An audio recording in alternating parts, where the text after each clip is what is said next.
근데 사실은 어처구니를 저도 아까 우리 오늘 발표하신 이남학 선생님하고 얘기를 했지만은 굉장히 긍정적인 건데 우리 언어 속에서는 아주 네거티브하게 부정적으로 받아들이는 경우가 있거든요. 근데 사실 이러한 것이 어처구니 말고도 몇 개가 더 있어요. 그래서 오늘은 그 어처구니가 우리가 일상 용어에서 얼마나 어처구니를 잘못 사용하는가를 아마 그 발표 선생님이 그 실질적으로 아마 설명을 하실 것 같아요. 그래서 오늘의 주제는 서울 궁궐 건축과 어처구니. 원고를 상세히 써 오셨는데 감사하게도 여러분들이 그 비주얼 시대에 맞게 파워포인트를 아주 재밌게 해오셨습니다. 그래서 그리고 또 아주 독특하게 우리나라 현재 손꼽을 만한 뭐 이제 궁궐이라든가 또 궁궐 내부에 있는 뭐 어처구니 그러한 문제들을 아마 재미있게 발표를 해주실 겁니다. 이남학 선생님은 건축가시면서 세승건축문화연구소 대표이기도 합니다. 그리고 건축 관련 책을 또 많이 쓰셨어요. 그래서 아마 그 서점에 가면은 어처구니라는 그 제목의 책도 볼 수가 있을 겁니다. 그러니까 여러분들 그 많은 박수를 주시기 바랍니다.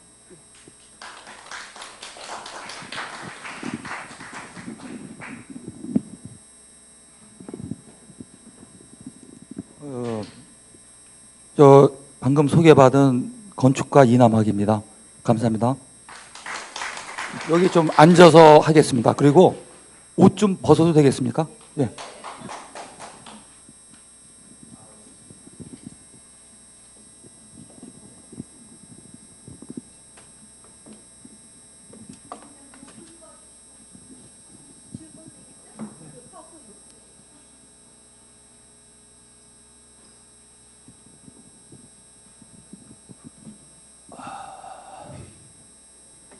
저 제목은 서울의 궁궐 건축과 어처구니로 이렇게 정했는데요. 그 어처구니가 이제 서울 말고도 지방에도 많이 있어요. 그래서 이제 궁궐과 관련된 건축물에는 많이 볼 수가 있는데 제가 우리나라 다 전체를 다 확인은 못했고 서울만 제가 다 확인을 했습니다. 그래서 서울에 국한해서 이제 그 어처구니라는 주제로 지금부터 시작하겠습니다. 혹시 또 여기까지 오시는데 여기 그 마로니에 공원을 좀 지나서 오셨습니까? 예. 거기가 좀 전에하고 좀 달라졌죠? 전에보다 좋습니까? 아니면 뭐 마음에 드십니까? 예. 저는 이제 이 마로니에 공원을 이렇게 보면 한 세 분 정도의 건축가가 생각납니다. 그래서 지금 이 건물을 설계하신 분이 박길용 선생님이라고 우리나라 최초의 건축가입니다. 그래서 지금 이 최초의 건축가가 설계한 건물에서 지금 여러분이 지금 계시는 거고 이 건물이 문화재입니다. 그래서 요 건물이 있고 마로니에 공원을 중심으로 그 뒤편에는 아르코 미술관, 문해진흥원 이런 거는 김수근 선생님이 생각나고 그리고 그 이제 진입하는데 보면은 왜 유리로 된 건물이 양쪽으로 나 있죠. 그거하고 이 마로니에 공원을 설계하신 분이 있는데 저하고는 뭐 같은 학번이고 같은 동년배고 이종호라고 건축가가 있어요. 근데 아시는 분은 아시겠지만 그분이 올 초에 자살을 했어요. 그래서 제가 말씀드린 이 세 분의 건축가가 다 어떻게 보면 60도 안 돼서 50 중반에 또 그 40 중반에 박길용 선생님은 40 중반에 일찍 다 생을 마감한 사람들이 이 마로니에 공원을 주변을 건축가가 구성하고 있다는 것을 생각이 들고요. 그러니까 주변에 있는 건물들은 다 이렇게 우리나라에서 또 그 건축계에서는 어처구니죠. 그러니까 지금 제가 어처구니에 대해서 설명을 하겠지만 건축계의 어처구니라고 보시면 되죠, 세 분들이. 왜래 이게 또 안 되냐? 요 건물은 제 작품인데요. 그 오른쪽은 이 예술가의 집 바로 건너편에 보시면은 요 건물은 볼 수가 있습니다. 그래서 요게 이제 성당인데요. 그리고 요거는 그 종로 5가 쪽으로 가다 보면 그 효재 초등학교라고 역사가 깊은 학교가 있습니다. 그래서 요것도 제 작품인데 이걸 왜 말씀을 드리냐면 이쪽 그 마로니에 공원을 중심으로 해서 이 동숭동 쪽으로는 다 그 톤이 거의 붉은색 톤으로 이렇게 유도를 하고 있습니다. 가로변을. 그래서 거의 벽돌색이나 그런 걸 눈여겨 보시면 붉은색 계통으로 유도를 이렇게 정부에서 유도를 해서 왜 그 어느 나라 스페인 어디를 갔더니 하얀 집이라고 있죠. 하얀 집. 그 동네는 다 하얗게만 돼 있어요. 모든 건물이 다 하얗게 하얀 집처럼 여기는 붉은 거리입니다. 붉은 거리. 그래서 이 그거를 한번 눈여겨 보시면 될 것 같습니다. 요것도 이제 저의 그 작품들인데 요거는 그 넘어가겠습니다. 간단히 할까요? 요거는 저 싱가포르에 있는 건데요. 그 래플시티라고 그 쌍용 건설에서 저기 시공한 건물입니다. 요거는 기네스북에 올라가 있는 건물이죠. 요걸 제가 3년 동안 설계를 여기서 하면서 이제 건축의 초창기 건축을 제가 경험을 좀 했던 현장이고요. 요거는 이제 국회의원 회관입니다. 지금 현재 국회의원들이 사용하고 있는 국회의원 회관이고 여의도에 있죠. 그리고 요것도 여의도에 있는 대한투자신탁 본사입니다. 그리고 요거는 국립 그 진주에 가 보시면 국립 그 경상대학교라고 있습니다. 거기에 중앙도서관이죠. 그리고 요거는 경주에 가시면 보문단지가 있습니다. 그 보문단지 안에 교육문화회관이라고 호텔로 쓰고 있는 건물이 있습니다. 그것도 요게 10,000평짜리인데, 그것도 이제 제 작품이고, 요거는 최근에 제가 동두천에 그 노인 전문 요양센터를 했습니다. 그래서 제가 그 옛 건축을 지금 오늘은 이제 설명을 이제 주제로 하지만 사실은 이제 현대 건축가로서 지금 한 35년째 지금 하고 있습니다. 그래서 옛 건축도 제가 너무 이제 서양 건축에만 이제 치우쳐 있다 보니까 우리나라 건축을 좀 알고 싶어서 또 따로 제가 또 공부한 그 결과를 그 중에 일부를 이제 오늘 주제로 말씀을 드리려고 그럽니다.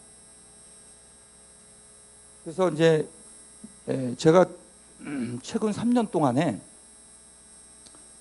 한국의 옛 건축에 관련된 책을 이렇게 총 권수로는 5권으로 제가 출간을 했는데요. 오늘의 주제는 이 서울의 어처구니라는 책으로 여기에 관련된 이야기만 말씀을 드리는 거고, 요건 2011년, 요건 2012년, 요건 2013년. 제가 이제 기억하기 좋게끔 매년 이렇게 책들을 이렇게 내려고 노력을 하고 있습니다. 그래서 요거는 2011년도에 낸 책인데, 요거의 궁궐 건축에 대한 이야기고, 요거는 서원 건축, 그리고 요건 사찰 건축인데, 우리나라 한국의 옛 건축은 요 범주 내에서 크게 벗어나지 않다고 봅니다. 그래서 이 중에서도 그 궁궐 건축에서 다른 책이나 뭐 궁궐이나 서원이나 사찰 건축들은 많은 책들이 나와 있는데, 이 중에서도 다루지 않은 부분들, 아이템을 제가 주제를 잡아서 그 무엇인가를 이렇게 생각해 보니까 이 궁궐 건축에서는 그 독보적인 게 어처구니가 있더라고요. 그래서 뭐냐면, 그렇다면 서원 건축이나 사찰 건축에는 없느냐? 없습니다. 서울에는 없습니다. 그러니까 지방의 사찰 건축의 일부의 그 용주사라고 몇몇 사찰에는 있다고 그러는데 서울에는 분명히 없습니다. 서울에 있는 어떤 사찰에 가도 어처구니는 볼 수 없습니다. 그래서 이제 이 서원은 이게 선비가 머무는 집이라고 해서 이제 요 2012년도에 쓴 책은 여기에서는 태극을 볼 수가 있습니다. 그러니까 이 태극은 궁궐 건축이나 이 사찰 건축에서 볼 수 없느냐? 역시 볼 수가 없습니다. 볼 수 없는데 특히 일부 사찰에는 또 있습니다. 아주 예외적으로. 그 다음에 궁궐 건축에도 일부는 있습니다. 근데 거의 없습니다. 그래서 근데 서원에는 어떻습니까? 거의 있습니다. 그래서 제가 이 태극을 중심으로 태극을 찾아서 옛 건축을 찾아가는 그 양식으로 구성을 해서 책을 출간한 거고요. 그 다음에 작년에 이 붓다가 머무는 집은 그 정멸복음과 부산선문이라는 그 내용이 있습니다. 그래서 그 부분에 대한 거를 한 권씩 이렇게 나눠서 아주 간략하게 출간을 했습니다. 그래서 오늘은 이 궁궐건축 여기에 대한 이야기를 시작하겠습니다.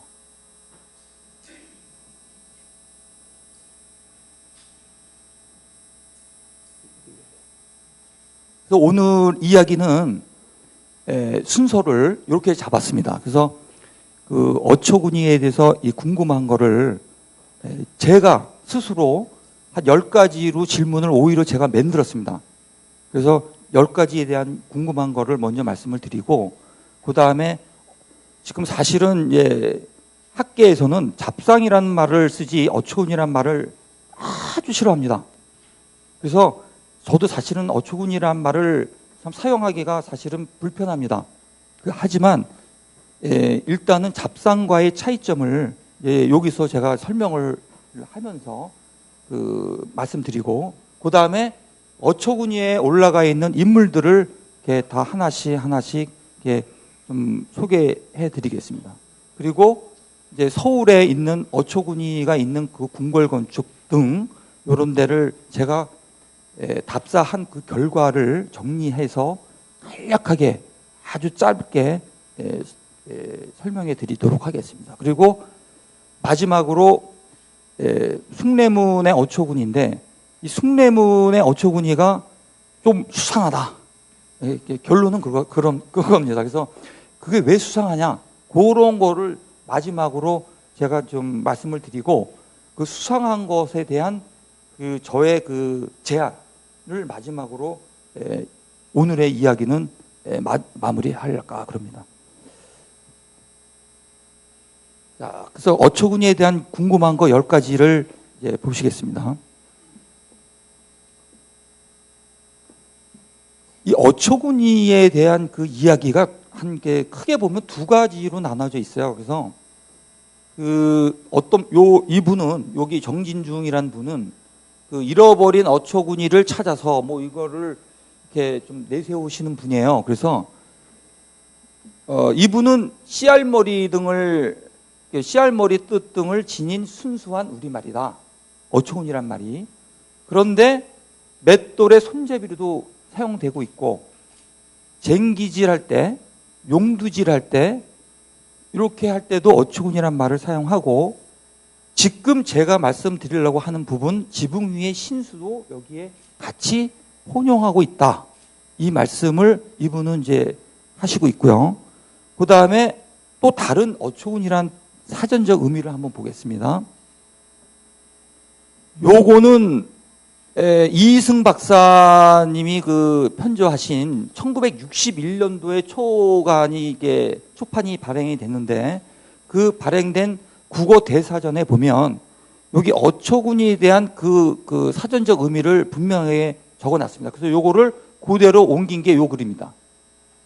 그래서 어초군이란 거는 일반적이지 않은, 소소하게 하지 않은 상상 밖으로 큰 물건이나 사람을 이르는 말, 이렇게 국어 대사전에 이렇게 정의가 되어 있습니다. 그래서 이게 61년도에부터 이런 말들이 이미 이렇게 정해져 있는데도 불구하고 지금 사용하고 있는 거는 어초군이가 있음에도 불구하고 없는 게 더 많죠. 그래서 없다는 말이 대부분 쓰이고 있다는 얘기는 거의 안 씁니다. 그래서 있다고 하면 오히려 좀 이상한 사람으로 보일 정도로 그렇게 사용하고 있는 게 현실입니다.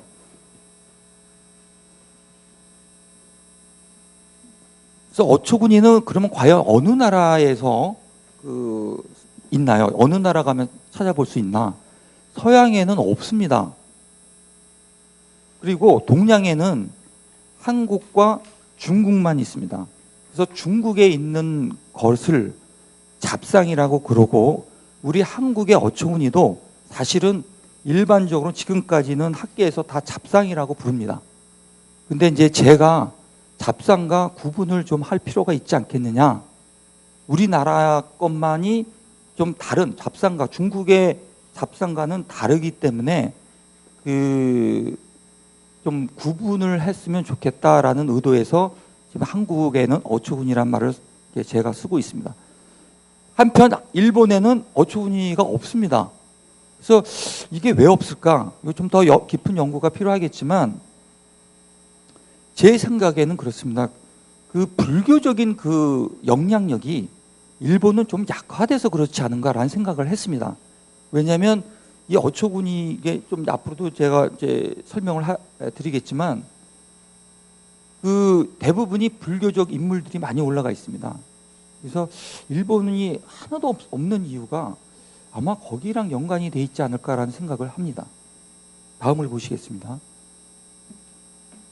그래서 이제 어초구니와 잡상이 이게 무엇이 다른가? 거기에 보면 이 중국에는 그 이름도 틀리고 생김새도 틀리고 다 다릅니다. 그래서 이걸 한꺼번에 잡상이라고 부르기에는 사실은 저는 우리나라 것이 너무 독창적이고 이쁘고 재밌어서 그게 좀 아깝다는 생각이 들어서 이거를 어초구니라고 좀 또 사람들도 많이 또 불리고도 있고 또 순수한 우리말이고 그래서 이게 좀 구분해서 표현하면 잡상 안에 어초구니가 있다고 봐도 괜찮고요. 그렇게 좀 구분을 했으면 좀 쉽게 좀 이렇게 이해가 되지 않을까라는 생각을 했습니다. 그래서 이제 그래서 중국에는 여기 보시면 중국과 조선의 전기까지 정확하게 말씀드리면 조선의 전기까지는 잡상이라고 보고 그 다음에 조선 중기 이후부터는 이 어초구니가 조선 중기 이후부터 탄생을 했습니다. 그 전에는 찾아볼 수가 없습니다. 그래서 이렇게 구분을 하면 어떨까 이렇게 해서 제목으로 잡았습니다. 보시겠습니다. 그래서 중국의 잡상은 어떤 것인가 이렇게 한번 보시겠습니다. 요 그림은 제가 지난달 중국의 윈난성을 가가지고 찍은 사진인데요. 그 대리고성이라고 있습니다. 대리고성에 그 남쪽 성이 있어요. 그 남쪽 성 위 추녀 위에 있는 이 쉽게 말하면 잡상을 제가 찍은 건데요. 중국의 잡상은 하나씩 이렇게 보겠습니다. 여기 첫 번째가 선인이라고 되어 있습니다. 이 부분은 제가 지금 한글로 썼지만 한자는 지금 배포해드린 그 자료 있지 않습니까? 거기에는 다 한자가 다 쓰여져 있습니다. 그래서 한자가 필요하신 분은 그거를 보시면 될 것 같습니다.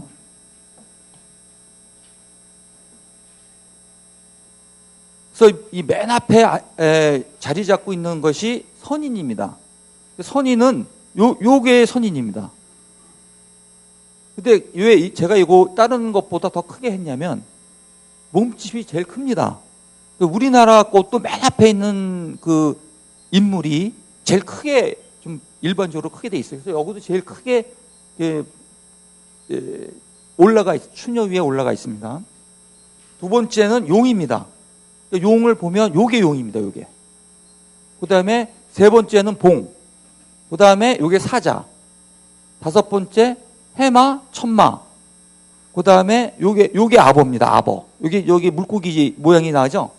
예, 꼬리. 예, 여기 아버고. 요게 산예고, 산예. 그 다음에 요게 해치. 그 다음에 두는 여기 머리가 소 모양으로 돼 있죠? 두우. 그 다음에 요게 행십입니다. 요게 이제 원숭이를 닮았다 해서 행십이라고 표현하고 있습니다. 그리고 수수가 있고 또 이제 있는데 수수는 뭐냐면 이름만 있고 형태가 없습니다. 그 다음에 13번째 거는 이름도 없고 형체도 없습니다. 모습이 없습니다. 있기는 있는데 알아볼 수 없습니다. 이렇게 구성을 하고 있습니다. 중국의 잡상은 그렇습니다. 그러면 요거를 보시면 요게 아까 선인이라고 그랬죠? 선인이 가장 크죠? 네, 좀 크게. 요거는 지금 몇 개냐면 하나, 둘, 셋, 넷, 다섯, 여섯, 일곱, 여덟, 아홉, 10개입니다. 요 뒤에 있는 거는 용두라고 해서 잡상이나 어초군이라고 부르지 않습니다. 그건 우리나라도 마찬가지고 중국도 그렇습니다. 그래서 항상 이 어초군이 개수를 따질 때는 요 용두는 제외해야 됩니다. 그래서 어떤 분들은 용두하고 막 같이 혼용을 해서 개수가 막 다릅니다. 서로가 계산하는 게 달라서 그렇습니다. 그러니까 그거만 유의하시면 뭐 개수 세는 건 어렵지 않습니다. 그러면 우리나라의 어초군이는 어떤가? 요것이 그 경복궁의 경회루에 있는 추녀 위의 어초군인데요. 우리나라에서는 추녀 한 개로 봤을 때는 가장 많죠. 이게 11개입니다. 그래서 요거는 이제 하나씩 제가 다음 궁금한 거기 하나씩 어초군이를 소개할 때 자세하게 소개하겠습니다. 오늘 이 소개를 하는 것이 주 목적이죠. 네. 다음에 그 궁금한 점은 어초군이가 사는 곳은 어디입니까? 중국의 경우에는 궁궐, 사원, 민가 다 있습니다. 어초군이를 구분을 하지 않고 다 설치를 해놨어요. 근데 우리나라는 다른 데는 설치 못하게 했어요. 그러니까 주로 다 궁궐, 왕과 관련된 건축물 외에는 금지시켰습니다. 그래서 주로 이 궁궐에, 서울에 있는 궁궐에 대부분 다 가 있습니다. 그래서 제가 보기에는 서울에 있는 어초군이가 아마 우리나라 한국 전체의 한 90%는 될 거라고 저는 봅니다. 그래서 뭐 지방 것까지 다 세세하게 제가 확인을 안 했지만 뭐 대부분은 다 서울에 다 있다고 봐도 과언이 아니죠. 어초군이는 건축물 어디에 있나? 중국 같은 경우에는요, 그 대부분은 추녀마루나 내림마루에 다 있습니다. 그런데 중국에는 용마루에도 있습니다. 그래서 이게 지난달 그 윈난성에 가가지고 민가를 봤는데 거기에 올라가 있더라고요. 그래서 제가 다음 장에 그 사진을 찍어 봤습니다. 그리고 여기서 제가 말씀을 드리고 싶은 거는 추녀와 처마는 다릅니다. 그러니까 그 추녀와 처마를 혼돈하시는 분이 있는데 처마 위에는 어초군이나 잡상이 전혀 없습니다. 거기에 올라가 있을 수가 없고 추녀나 추녀마루나 내림마루 거기에 올라가 있습니다. 그래서 추녀에 있다고 생각하셔야지 그 처마에는 없습니다. 그래서 그 혼돈하시면 안 됩니다. 요 사진이 여기 중국 민난성 수오고성의 그 민가 용마루 위에 있는 잡상입니다. 그래서 이 민가의 용마루 한가운데 있죠. 그래서 저도 좀 새롭게 봤습니다. 보통 우리나라에서는 없습니다. 그러니까 용마루 위에 어초군이가 이렇게 잡상이 올라 있는 경우는 없습니다. 요거는 이제 요 그림은 지금 우리 지붕을 이해하기 위해서 제가 요 사진을 이렇게 올려놨는데요. 지금 좀 우리나라 이 예건축이 용어가 너무 복잡하죠. 그래가지고 전달이 잘 안 됩니다. 그래서 제가 쉽게 말씀을 드릴게요. 결론적으로 말씀드리면 이 잡상이나 어초군이는 바로 요 위에 있습니다. 근데 요 위에 있는 거는 지금 이 지붕의 모양을 보면 요거는 팔짝 지붕입니다. 그러니까 팔짝 지붕인 경우에 이런 모습을 갖고 있고, 그 다음에 우진각 지붕 같은 경우에는 요 선이 이렇게 해서 올라가질 않고 이렇게 와야지요. 이게 우진각 지붕이죠. 그러니까 우진각 지붕에도 요 위에 있습니다. 요걸 추녀라고 그러고 요것도 추녀라고 그러죠. 그러니까 추녀 위에만 있지 없습니다. 그런데 팔짝 지붕이나 우진각 지붕이 아닌 경우에는 요게 없죠. 요게 없는 경우에는 이 내림마루가 그냥 내려오죠. 그건 맞배 지붕이라고 그럽니다. 그러니까 맞배 지붕인 경우에는 요 내림마루 위에 어초군이가 있습니다. 그러니까 내림마루에 있거나 아니면 팔짝 지붕에는 요쪽 추녀 위에 있거나 아니면 우진각 지붕에도 이런 모습의 요 위에 있거나 그렇습니다. 그러니까 그것만 하시면. 그리고 처마는 요걸 처마라고 그러죠. 그러니까 처마는 요걸 처마라고 그랬을 때 이 위에는 어초군이가 가질 않습니다. 그래서 처마와 추녀와를 구분만 하시면 그렇게 우리 옛 건축을 보면서 어초구니를 보는데 그렇게 혼돈될 일은 전혀 없습니다. 그래서 이 마루 장식기와라는 말이 있는데 이 전체를 다 마루 장식기와라고 부릅니다. 근데 이제 오늘 제가 이제 말씀드리려고 하는 이 이야기는 요 중에서도 여기에 올라가 있는 잡상과 어초구니 요 부분만 지금 말씀을 드리고자 합니다. 그러면 이제 어초구니와 잡상 요거의 종류는 몇 가지가 있느냐? 중국은 13가지가 있고 한국은 11가지가 있습니다. 그래서 그거는 개수가 가장 많은 개수가 그렇습니다. 그러면 과연 그 어초구니 수는 의미하는 것이 무엇이 있는가?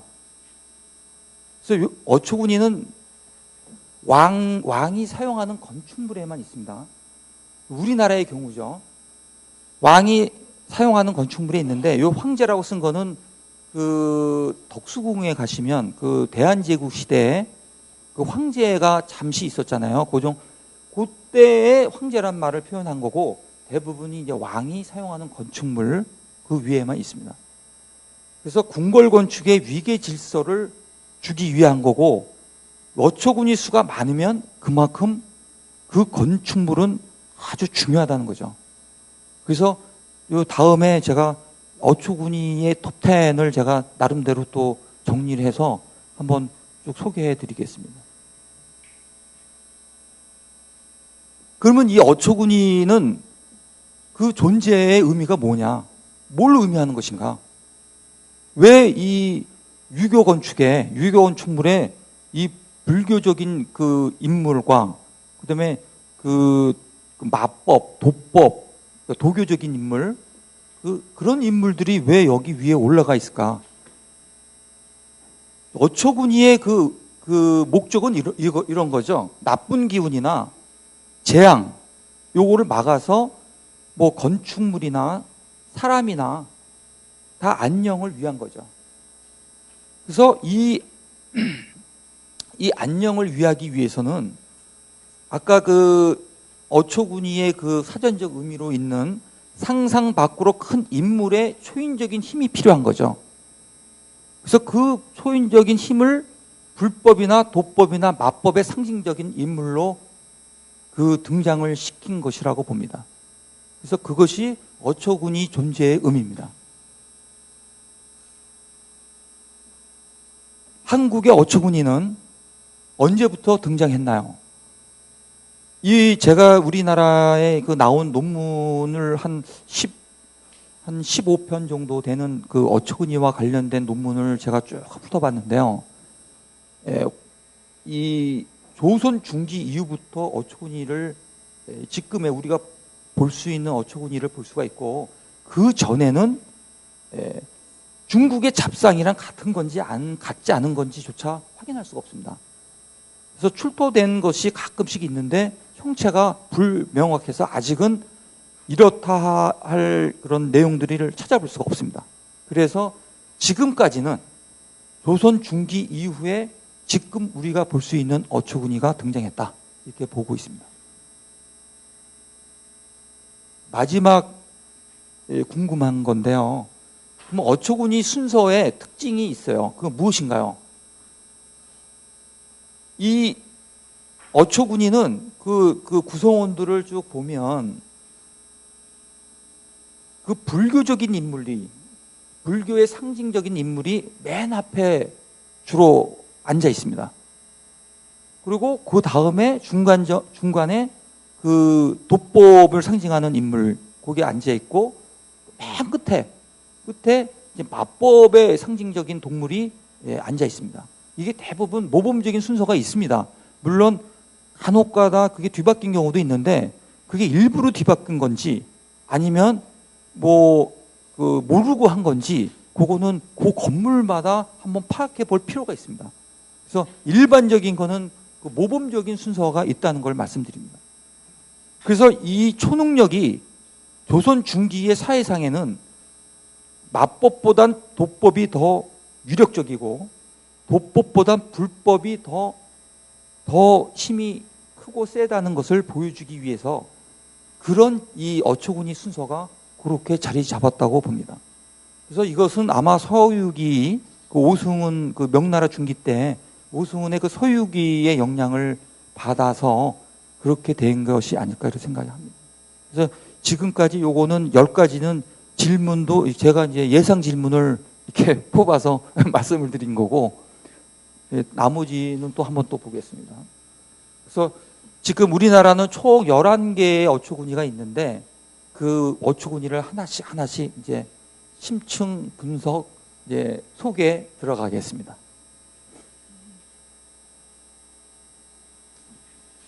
이 어초구니는 이제 우리나라 이게 한국의 경우입니다. 그 제가 이제 편의상 1번부터 11번까지 번호를 정했습니다. 근데 이 순서를 대부분 다 지키고 있습니다. 대부분 다 지키고 있는데 한번 보겠습니다. 이게 이 구성을 한번 전체를 보시면 삼장법사가 있고 삼장법사의 첫 번째 제자, 두 번째 제자, 세 번째 제자. 그 다음에 여기 6번과 7번을 보면 용마가 있잖아요.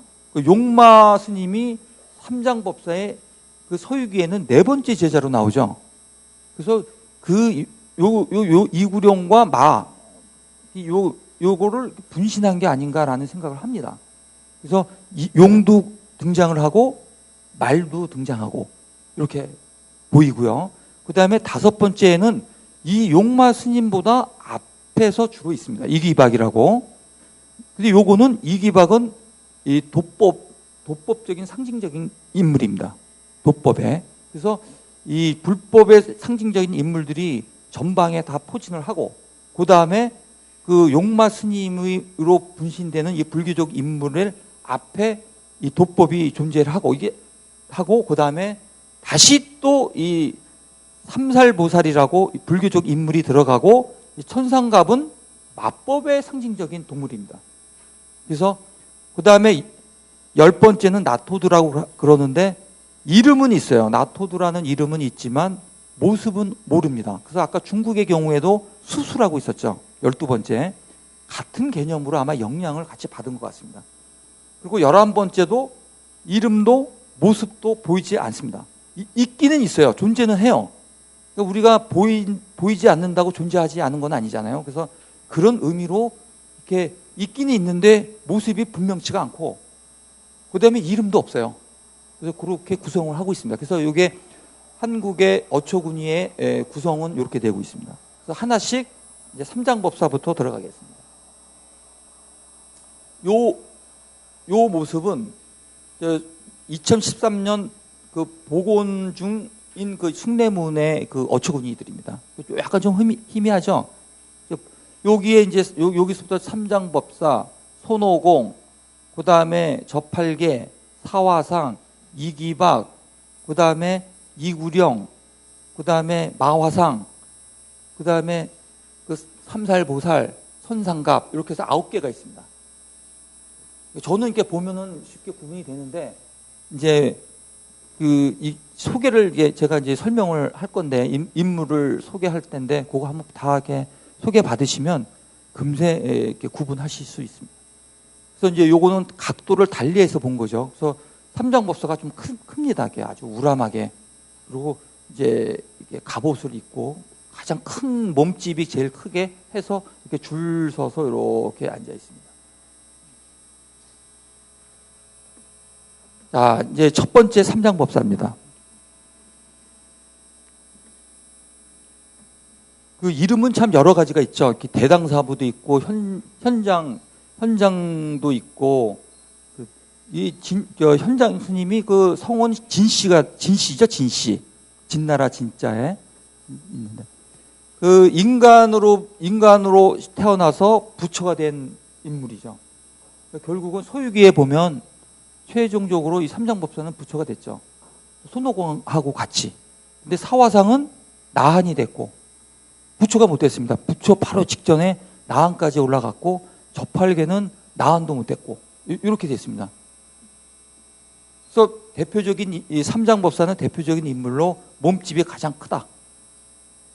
이게 서유기에 보면 그 이몽빈 씨가 쓴 서유기의 그 작품 해설을 보면 그 유교적 이미지를 갖고 있다고 설명을 해놨습니다. 그래서 충군사상이라고 표현을 그분은 했는데 이 갑옷을 입고 이 삼장법사 이 삼장이라는 이 법명인가요? 법명인가요? 삼장이 법명인가요? 법명도 그 서유기에 보면은 그 당나라의 황제가 그 법명을 지어줬죠. 그래서 결국은 삼장법사가 이 충군의 이미지를 갖고 있다. 그런 표현을 작품 이몽빈 그분은 그렇게 해석을 하고 있더라고요. 한번 보세요. 근데 어떤 논문에는 보면 여기가 이게 곡갈 모자 같은 걸 썼지 않습니까? 그게 손오공도 같이 썼어요. 그래서 손행자매라고 표현하신 분도 있어요. 어떤 논문에는. 그래서 이 삼정법사가 아니고 손오공 이분이 오빠고 그 다음에 있는 사람이 손오공 누이 동생이다. 이렇게 저기 논문에 표현하는 사람도 있더라고요.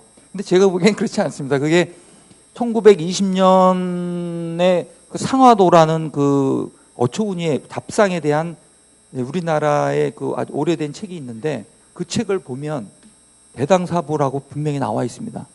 그래서 그거는 이제 그분이 모습만 보고 이렇게 말씀을 하신 것 같고 대당사부라고 분명히 나와 있습니다. 손오공을 보죠. 두 번째. 제가 보기에는 그 서유기를 이렇게 보면 가장 능력 있고 초능력이 제일 뛰어나는 그 주인공이 이 손오공 같습니다. 그러니까 사실은 그 손오공을 당해낼 그 초인적인 인물은 없죠. 그래서 이제 천하무적의 힘을 갖고 있다. 그래서 이제 요 모습이 아까 그 삼장법사가 쓰는 거랑 좀 비슷하죠. 그래서 아마 그 일부 논문에서는 그렇게 표현하는 사람도 있는 것 같습니다. 그래서 손오공을 보면 이제 손오공, 손행자, 손행자 이렇게 두 가지 이렇게 이름으로 불리는데 이 오자가 깨달을 오자 아닙니까? 그러니까 뭘 깨달으면 이 자기를 내려놓고 자기를 비울 수 있다는 것을 깨울 수 있는 그런 능력을 갖고 있는 이 원숭이다. 그런 의미랍니다. 그래서 이게 상당히 불교적인 용어죠. 오공이라는 말이 불교적인 용어죠. 행자도 불교적인 용어죠. 요거는 삼장법사가 지어준 별명이죠.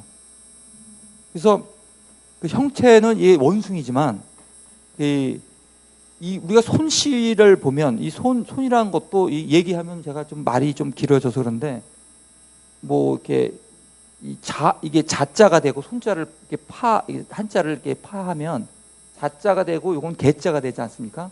이게 어리고 어리다는 뜻이죠. 그래서 원숭이가 이게 이제 어리고 어리게 보여가지고 그 수보리 조사라고 있습니다. 불교에서 보면 수보리 조사가 이 생김새가 어리고 어리다고 봐가지고 손씨라고 져줬어요. 그래서 원래는 요 앞에 이런 변이 짐승 변자가 있는데 그걸 빼고 이제 손이라고 지어줬습니다. 그거는 수보리 조사가 지어준 거고 요 오공이란 말은 관세음보살이 지어준 거고 요거는 행자는 삼장법사가 지어준 거고 아주 손오공을 부르는 이름도 다 골고루 다 이렇게 지어줬습니다. 결국은 그 부처가 된 인물입니다. 손오공은 뭡니까 서유기에서 관세음보살하고 손오공이 사실은 주인공이죠. 그러니까 손오공이 너무나 이제 너무 천하의 무적의 힘을 믿고 너무 나쁜 짓도 많이 하고 그러니까 관세음보살이 유일하게 손오공을 제어해 줄 수 있는 사람이 관세음보살이죠. 다음은 저팔계를 보겠습니다. 저팔계가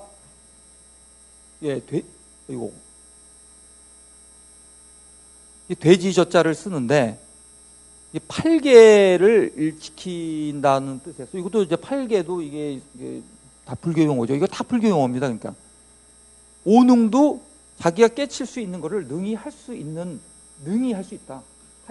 할 능력이 있다. 이렇게 얘기해서 오능이라고 적어줬고. 그 요거의 특징은, 이 모습의 특징은 이렇게 고개를 이렇게 들어서 항상 이게 뒤를 봅니다. 뒤. 여기 방향을 보면 서북향이라고 돼 있죠. 요거는 이제 돼지가 12지상에서 나타내는 방이죠. 커버할 수 있는 방인데, 이 모습은 항상 고개를 젖혀서 하늘을 보고 있습니다.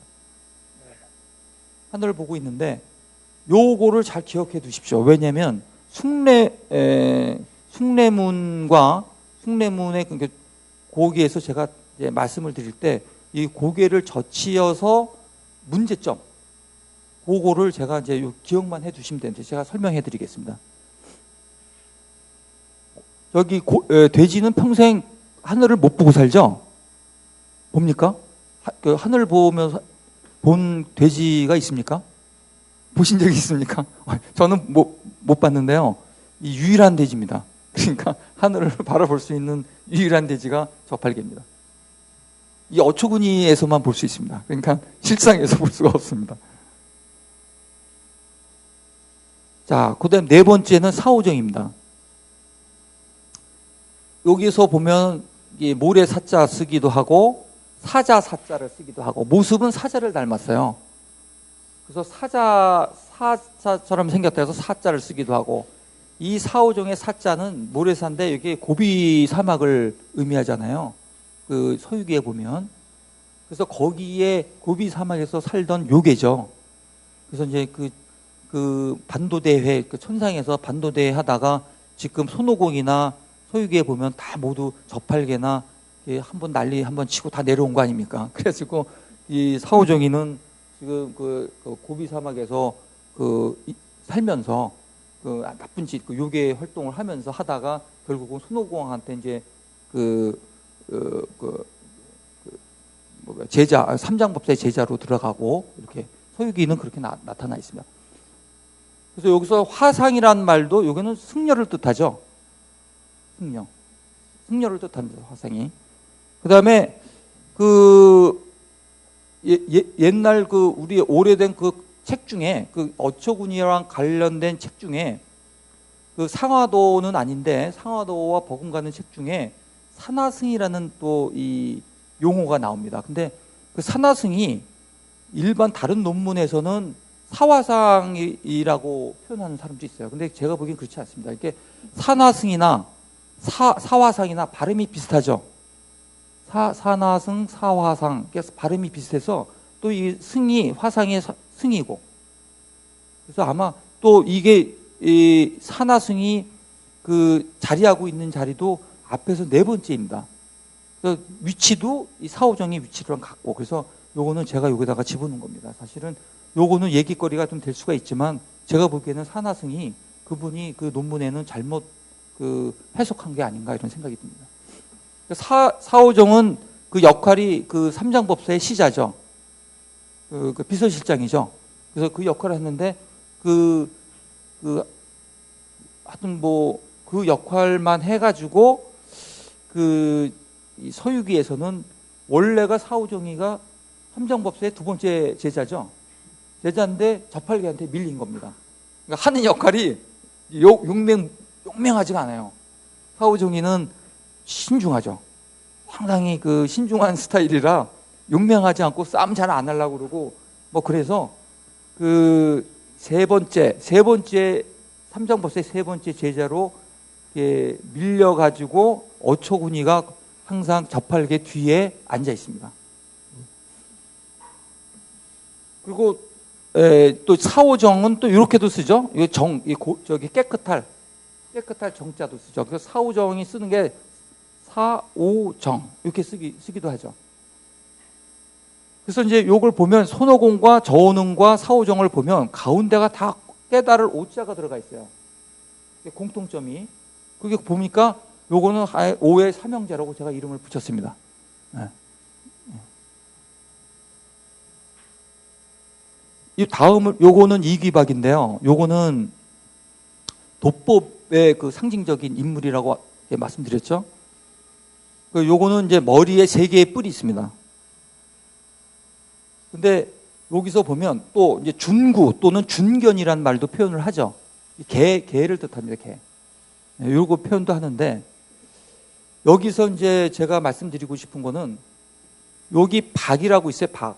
박은 이게 우리나라의 고유의 성씨 아닙니까? 그래서 요거는 우리나라의 귀신이다. 아니면 우리나라 토착신이다. 그런 의미를 좀 갖고 있다고 좀 봅니다. 그래서 이기박의 의미가 이거는 순수한 한국의 그 고유한 아까까지는 서유기에 그에서 이제 빌려온 거지만 손씨나 이런 다 서유기에 왔지만 중국에서 요 이기박은 우리나라 토종이라고 저는 보고 있죠. 그래서 우리나라를 지키는 그 도법의 상징적인 인물을 여기다가 얹히고 그것도 그 5번째 용마 그 이구령과 또 마화상 앞에 이게 항상 이렇게 앉아 있습니다. 그러니까 여기 머리 위에 이 뿔이 세 개가 나 있는 거를 이렇게 보시면 구분할 수 있습니다. 그러니까 그 머리에 뿔이 3개다. 그러면 요건 이기박이다. 이렇게 생각하시면 됩니다. 다음에 이제 이구령인데요. 아까 말씀드렸지만 이제 용마 스님이 분신한 게 아니냐. 이렇게. 요거는 요게 이제 머리 위에 사실은 이게 뿔이 2개가 났어요. 그러니까 2개 난 거는 이구령이고 뿔이 3개가 있는 거는 이기박입니다. 그러니까 머리에 뿔 난 거를 잘 봐야 됩니다. 개수를 잘 보면 구분할 수 있습니다. 그래서 머리에 뿔이 2개가 있는데 2개가 있는 용인데 마치 입을 벌린 것 같죠? 여기 입을 벌린 것처럼 또 보일 수도 있어요.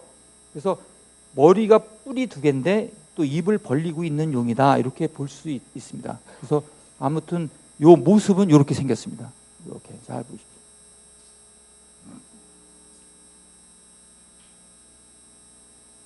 그 다음에 7번째는 마어상인데요. 요게 또 이제 화상도 승려라는 의미죠. 그래서 요거 이 말의 모습인데 요건 구분하기 쉽습니다. 그러니까 얼굴도 이 말 비슷하게 생겼죠? 말처럼 보이고 다른 것보다도 이 몸매를 보면 된다. 몸매. 요즘에 아주 인기 있는 그 S라인으로 보시면 가장 이 S라인으로 가장 잘 빠진 그 어처구니가 바로 마화상입니다. 그래서 멀리서 보셔도 금세 알 수 있습니다. 마화상이 어떤 건지. 요 몸매 보시면 됩니다. S라인만 딱 보면 요거는 마화상이다. 그 8번째는 이게 삼살보살인데, 제가 아주 주목하고 있는 어처구니입니다. 왜 그러냐면, 대부분 요 삼살보살을 찾기가 쉽지 않습니다. 보통은 한 7개, 그 어처구니가 7개만 있어도 상당히 많이 올려져 있는 경우인데, 8개 이상이 돼야지 삼살보살을 볼 수 있기 때문에 그렇습니다. 그러니까 어처구니 수가 8개 이상이 돼야지 삼살보살을 구경할 수 있습니다. 그래서 아주 요거는 보기가 귀하고 또 찾아보기가 어려워요. 근데 그래서 제가 요거 주목하고 있는데 이 삼살이라는 게 무엇인가? 그래서 새살, 겁살, 제살을 막아주는 유일한 인물입니다. 그러니까 각종 재앙을 다 막아주죠. 지구상에서 이 삼살을 막아줄 수 있는 그 인물은 지구상에서 이 삼살보살밖에 없답니다. 그래서 제가 보기에는 서유기에 보면 그 관세음보살이 나오지 않습니까? 그래서 이 삼살보살이 관세음보살을 뜻하는 건 혹시 아닐까? 왜? 상당히 이것도 이제 손오공 이상으로 아주 능력이 많습니다. 그래서 아마 이 관세음보살이 아닐까? 저는 그 같은 이 보살을 여기는 삼살보살이라고 이름은 지어졌지만 관세음보살을 의미하는 것이 아닐까? 이런 좀 생각도 하고 있습니다. 여기서 보시면 이 관세음을 줄여서 관음이라고 부르죠. 관음. 관음인데 요거를 이렇게 일본말로 하면 간온이라고 그럽니다. 일본 발음으로. 잘 많이 보신 그 글씨 아닙니까? 캐논이죠. 지금 카메라가 캐논이 있잖아요. 그 캐논이 이게 가늠해서 나온 거죠. 예. 캐논 카메라. 그래서 캐논 카메라가 아주 그 디지털 카메라로는 뭐 그래도 좋지 않습니까? 여기 이름을 잘 지어서 그런가 봅니다. 그래서 이제 9번째 마지막 여기 이제 알 수 있는 형체를 알 수 있는 마지막 그 인물입니다. 요거는 이제 마법의 상징적인 동물이죠. 그래서 이 천상갑은 말 그대로 여기 제가 풀어 놓은 겁니다. 천산, 뚫을 천 아닙니까? 예, 산을 뚫는 갑옷을 입은 동물이라는 뜻입니다. 그래서 그대로 산을 뚫고 지나갈 수가 있어요.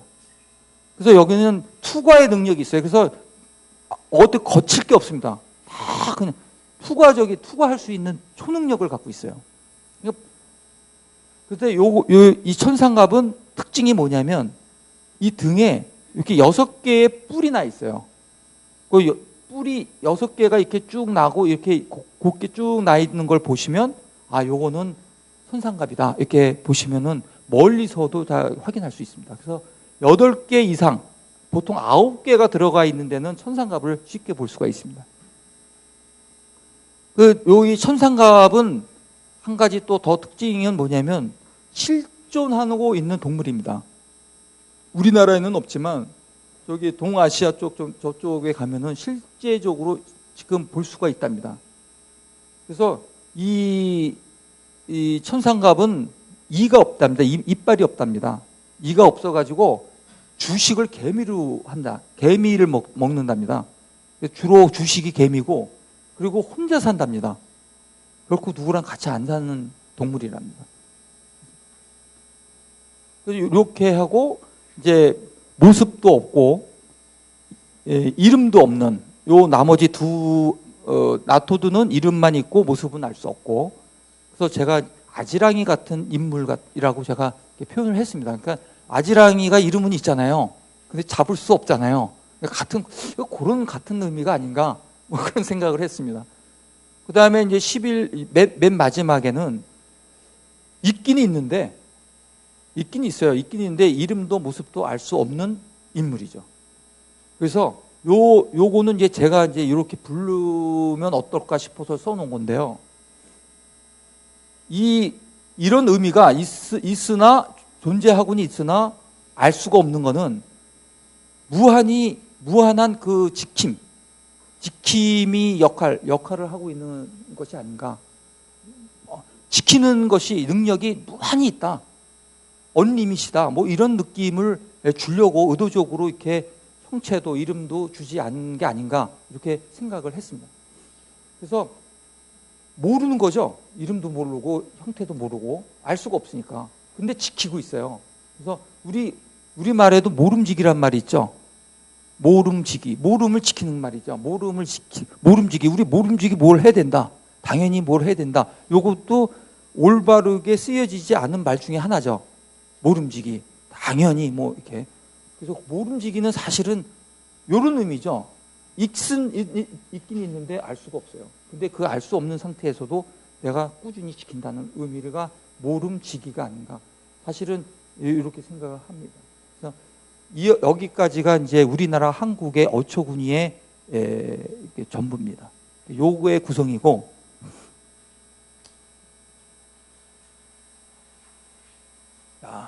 그러면 이제 지금부터 이제 그 우리나라 한국의 11개의 그 인물들을 다 이제 한번 보셨으니까 이제 서울에 있는 어초구니들은 어떤 특징들을 갖고 있을까? 그걸 한번 보겠습니다. 요거는 제가 한 3개월 정도 정말 그 발품 팔아가지고 제가 그 사진 찍고 하나씩 확인해가지고 요로 책을 제가 이렇게 출간을 했는데요. 그 뭐 책의 내용은 뭐 다른 특징은 없고 있는 그대로 사실 그대로 제가 답사한 그대로 있는 사실만 제가 다 여기다가 담았습니다. 그래서 다른 분들이 뭐 그 어처구니에 관심이 있으신 분들은 이 자료를 보시면 요 책은 2011년도에 제가 출간한 건데 2011년도에 그때의 어처구니는 그 날짜까지 다 이렇게 사진에다가 집어넣기 때문에 바꿀 수가 없을 겁니다. 그래서 그 다음에 보수할 때 없어졌으면 2011년 이후에 보수한 겁니다. 그래서 이렇게 그러면 이제 서울의 어처구니를 가보겠습니다. 서울에는 그 어처구니들이 어디에 주로 어느 건축물에 어떤 건축물에 이렇게 주로 있을까? 아까도 말씀드렸지만 궁궐 관련 옛 건축에 등장하고 있다. 그래서 궁궐 관련 옛 건축은 어떤 것이 있느냐? 크게 보면 요겁니다. 이렇게. 그래서 도성문로 그러니까 우리 팔대소문이 있죠. 그거하고 그다음에 궁궐 5대궁하고 그다음에 왕릉에 가시면 정자각과 비각이 있어요. 그러니까 정자각 옆에 또 비각이 있는데 요하고 묘를 보면 종묘, 문묘, 동묘, 칠궁은 후궁묘죠. 후궁의 묘인데 여기까지가 서울에는 다 있고 이게 다 옛 건축이를 말씀드린 거고 현대 건축인 그 청와대 있지 않습니까? 지금 우리 청와대에도 어처구니가 올라가 있습니다. 그래서 현대 건축에 있는 거는 현대 건축에 어처구니를 올려놓은 거기 때문에 거기서는 제가 뺐습니다. 거기는 이제 별도로 하고 옛 건축만 지금 제가 이제 접근을 하는 겁니다. 그래서 여기서 보면 그 사찰의 예외가 있는데 그 수원의 용주사 그 사도세자의 그 묘를 지키라는 의도에서 그 정조가 지은 그 사찰이 용주사인데 거기에 어처구니가 올라가 있다고 그럽니다. 네. 그래서 예외 아주 극히 예외적인 거죠. 몇 개 안 됩니다, 이제.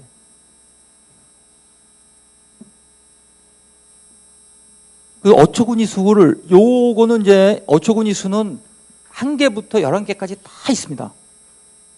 저도 이제 일반적으로 요거를 왜 제가 강조를 하냐면 우리나라 그 지금 숭례문 같은 경우에도 복원을 하면서 지금 1층의 그 어처구니 수를 원래 8개에서 7개로 줄였어요. 근데 왜 줄였는지를 저는 이해가 안 됩니다. 그래서 줄인 이유가 뭐냐면 항상 건축물에는 양수가 올라가야 된다. 홀수가 올라가야 된다. 그런 이야기들을 아마 선입견을 많이 갖고 있는 것 같습니다. 그래서 제가 이 서울에 있는 그 이 옛 건축을 돌아다니면서 1개부터 11개까지 골고루 다 있다는 걸 제가 증명하려고 제가 다 답사를 한 겁니다. 그래서 결국은 1개부터 11개까지 있는 것을 제가 다 찾았습니다. 그래서 그것을 잠시 짧게 설명해 드리겠습니다. 그래서 추녀, 아까 처마가 아니라 추녀라고 그랬죠. 한 개의 추녀에 있는 그 어처구니 수가 가장 많은 것은 경복궁 경회루가 11개입니다. 유일합니다. 다음 10개짜리는 이것도 유일합니다.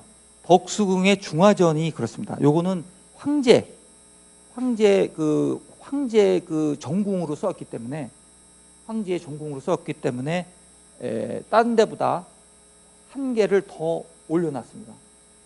그 다음에 그 9개짜리는 이렇게 3곳이 있습니다. 이렇게 3곳이 있습니다. 창덕궁의 인정전, 그 다음에 흥인지문과 숭례문의 2층, 그 다음에 이렇게 2층에 있고 이 3곳이 있고 8개짜리는 흥인지문의 1층에 있습니다. 이거 아주 유일합니다. 그래서 원래는 숭례문도 8개로 했으면 두 군데가 되겠죠. 근데 숭례문이 8개를 보고 나면서 7개로 줄여버려가지고 지금 아슬아슬합니다. 이 흥인지문이 만약에 숭례문을 기준으로 만약에 보수가 들어간다면 이 8개짜리는 영원히 사라질 겁니다. 우리나라에서 영원히 볼 수 없습니다, 이제. 그래서 그게 제가 이제 좀 우려되는 부분이라고 보죠. 그러니까 이건 보물 1호고, 이건 국보 1호니까 만약에 따르려면 이게 기준이 돼야 되겠죠. 그러면 요거는 이제 볼 수가 없습니다. 그래서 7개짜리는 아주 많습니다. 그 다음에 6개짜리는 이렇게 3곳만 있습니다. 이렇게. 짝수가 있지 않습니까? 분명히 짝수가 있죠. 그 다음에 그 5개짜리도 많습니다. 3개짜리도 12곳이나 많고, 그러니까 3, 5, 7 이렇게 그 양수로 되어 있는 것은 대부분 많이 있습니다. 그래서 일반적으로는 다 양수만 올라간다고 생각하고 있어요. 근데 그렇지 않다는 거를 제가 이제 발품 팔아서 제가 이렇게 확인했습니다. 그래서 이제 4곳이 있는 곳은 이렇게 3군데가 있고, 그 다음에 2곳이, 2개가 올라가 있는 부분은 유일하게 한 곳이 동묘의 산문을 가보면 확인할 수 있습니다. 이게 이제 관우를 위한 사당이죠. 그 다음에 한 개만 올라가 있는 경우가 있는데, 창경궁 가시면 양화당이 유일합니다. 그래서 여기 같은 경우는 그 1개씩만 올라가 있기 때문에 추녀가 4군데가 있지 않습니까? 지붕에. 그래서 거기에 올라가 있는 놈이 저 같으면 다 다르게 할 텐데, 이 양쪽에 이 2개는 저팔계가 2개 하나씩만 올려 있고, 나머지는 사오정, 이기바 이렇게 1개씩 올려놨어요. 왜 이건 또 저팔계를 2개 올려놨는지는 알 수가 없습니다. 양화당에 가보면 또 그렇게 되어 있습니다. 그래서 건물 하나하나마다 그 어처구니의 특성과 그거를 왜 그것이 올라가 있을까, 이런 거를 연구하려면 뭐 할 일이 너무너무 많습니다. 너무 건물도 많고, 제가 이렇게 쭉 이렇게 보면, 지금까지 보면 총 한 80개 정도 되는 옛 건축 위에 어처구니가 올라가 있습니다. 우리나라에. 서울에 80개 정도 되는 건축물에, 옛 건축물에 어처구니가 올라 있고, 그 나머지는 같은 궁궐이고, 같은 어떤 데라도 궁궐 내에서도 예를 들어서 후궁들이 산다든지 뭐 이런 데는 같은 궁궐 내에 있어도 어처구니가 없습니다. 그러니까 어처구니가 있는 곳이 다 합치면 한 80군데라고 보시면 될 겁니다. 여기에서 이제 보면, 자, 이제 요거는 이제 제가 어저께 처음으로 제가 톱10, 어처구니 톱10을 제가 만들었습니다. 그래서 그 한 건물 안에, 한 건물을 봤을 때 제일 어처구니가 많은 게 뭐냐, 이 얘기는 뭐냐면 그만큼 이제 중요하다는 거죠. 옛 건축물로서 중요하다고 생각한 거죠. 이 건물이 제일 중요한 게 뭐냐, 순서가 이겁니다.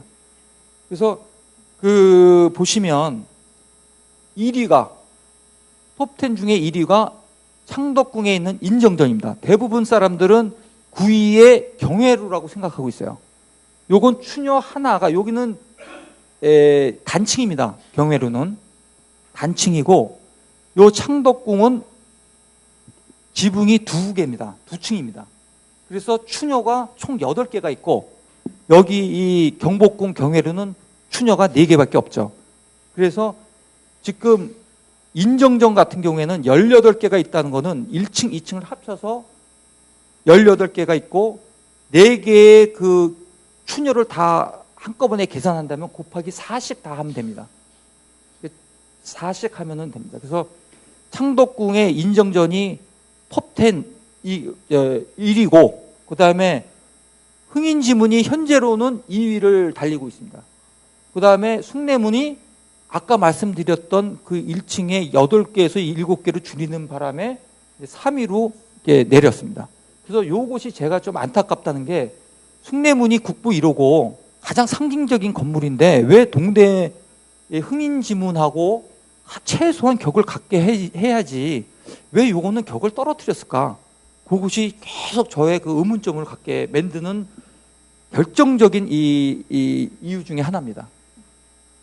그 다음에 이제 4위가 그 경복궁의 근정전이죠. 그리고 나머지들이 다 똑같 14개씩 들어있는데, 경복궁의 근정전으로 가기 위한 모든 문들입니다.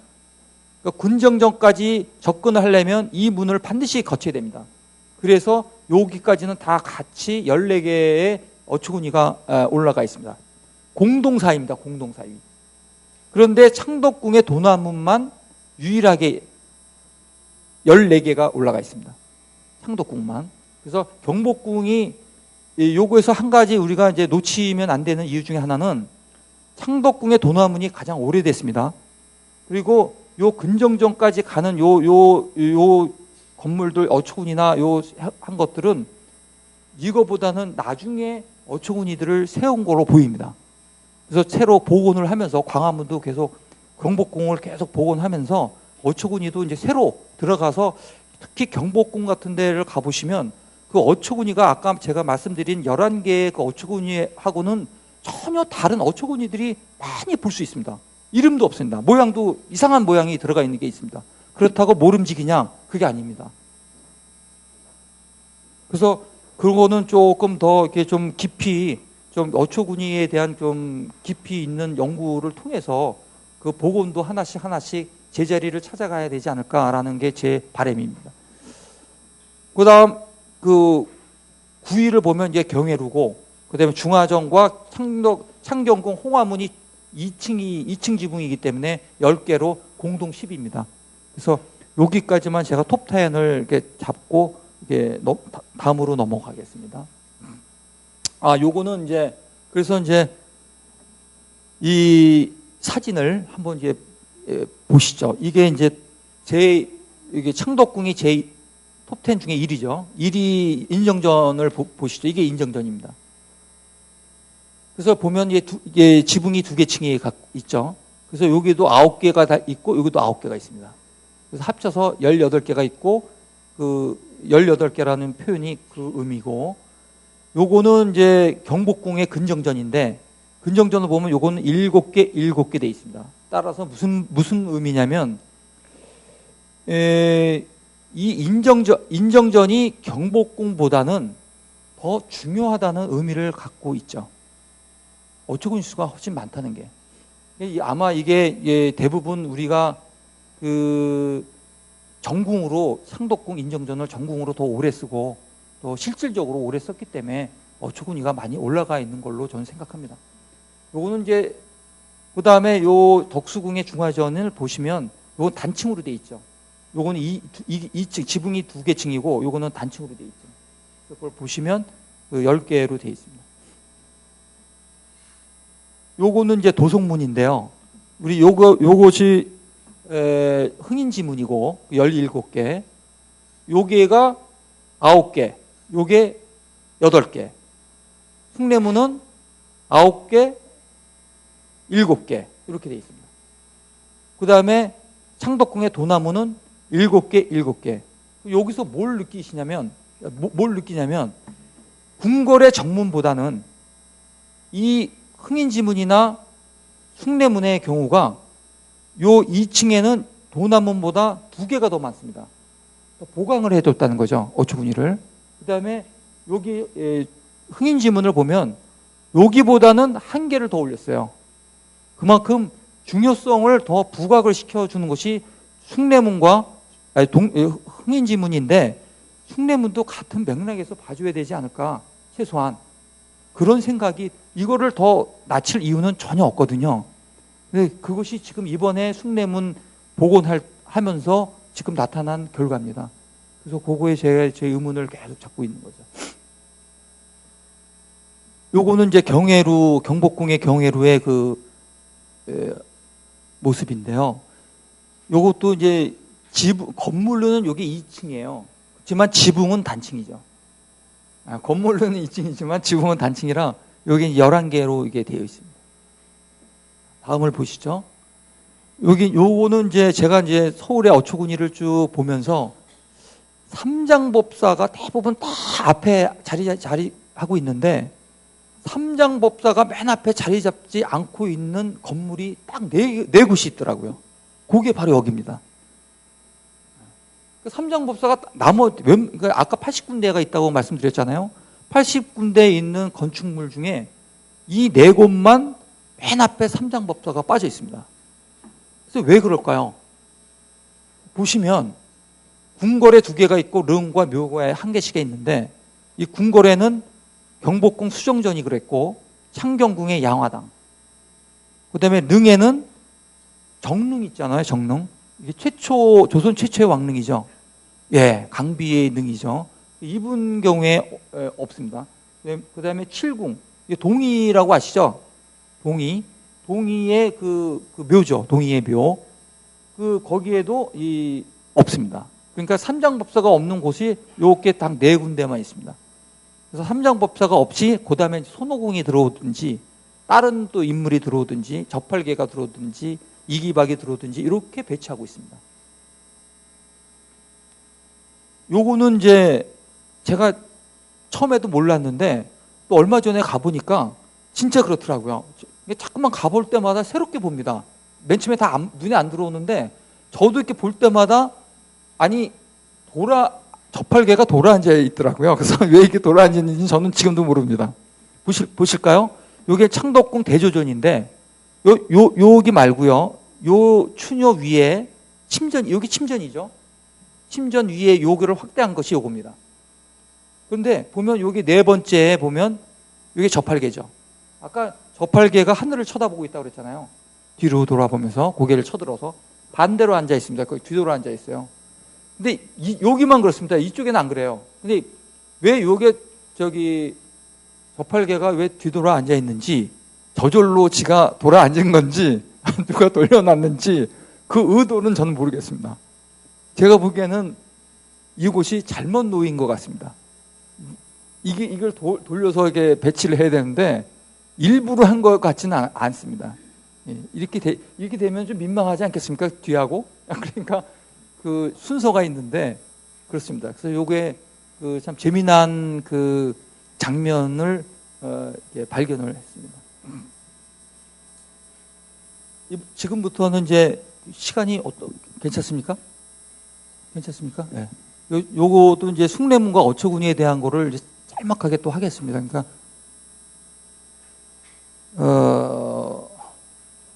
2008년도 이야기죠. 2008년도에 그 숭례문이 불이 탔죠. 그래서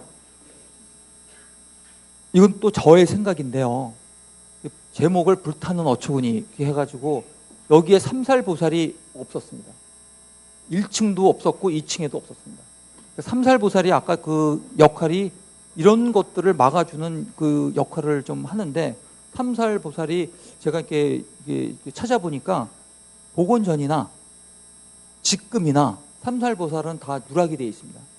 근데 직금은 2층에는 들어가 있어요. 2층에는 숭례문에 1층에는 삼살보살이 아직까지 빠져 있습니다. 요거에 이제 작년 5월 달에 이제 복원이 됐죠. 그래서 그러면은 숭례문 같은 건물들이 2층으로 된 그 지붕이 2층으로 된 그 건축물은, 옛 건축은 도대체 몇 개가 있을까? 우리나라에 총 9개가 있습니다. 이 9개를 제가 이제 모았습니다. 이렇게. 그래서 왜 숭례문에 대한 이야기를 하려고 지금 요걸 모아서 비교를 해본 겁니다. 그래서 간단하게 말씀을 드리면, 도성문에 그 숭례문, 흥인지문, 그 다음에 광화문, 흥례문, 근정문, 도남문, 홍화문, 근정전, 인정전, 이렇게 9개가 있습니다. 그래서 요거를 이제 중층, 지붕이 2개가 있는 궁궐 건축만 이렇게 비교를 해봤는데, 빨간 것만 보시면 됩니다. 나머지는 변경이 없고, 큰 의미가 없고, 이게 숭례문에 요게 7개로 지금 현재 되어 있다는 거죠. 준공이 2013년 작년에 됐으니까. 그래서 이게 9개인데, 9개로 되어 7개인데, 요게 8개가 되지 않겠느냐. 이렇게 제가 생각하는 거고, 그 다음에 저팔계를 아까 제 고개를 들어서 이렇게 쳐다보고 있는데, 하늘을 쳐다보고 있는데, 이 저팔계가 1층에는 조금, 제가 그 도남문, 그러니까 흥인지문하고 도남문하고 이렇게 보니까 거기에는 저팔계가 없더라고요. 1층에는. 그래서 왜 없을까 생각을 했더니 2층 처마에, 2층 추녀에 이렇게 되면 이렇게 가려질 거 아닙니까? 그죠? 2층 추녀에 가려지니까 이 저팔계의 역할이 많이 감각이 되는 거죠. 감쇄가 돼버리니까 그래서 도남문과 이 흥인지문에는 1층 추녀에는 그 저팔계를 뺀 것이 아닌가. 아주 상당히 타당성이 있다고 저는 생각을 했어요. 일리가 있다고 생각했어요. 그 다음에 이 흥인지문에는 저팔계가 없다는 거죠. 그리고 여기 도남문에도 이게 없다는 거죠. 이게 없는 이유가 아마 이게 분명히 이유가 있을 것이다. 생각을 했고, 이 광화문이나 이 경복궁에 있는 것들은 제가 보기에는 2000년 이후에 이 궁고를 복원했거든요. 뭐 광화문 같은 경우는 2010년, 2006년 이후 최근에 했기 때문에 제대로 된 어처구니를 파악을 못하고 그 무질서한 그 어처구니를 그냥 올려놓은 게 아닌가, 이렇게 크게 검증하지 않고 그런 게 아닌가라는 생각을 했습니다.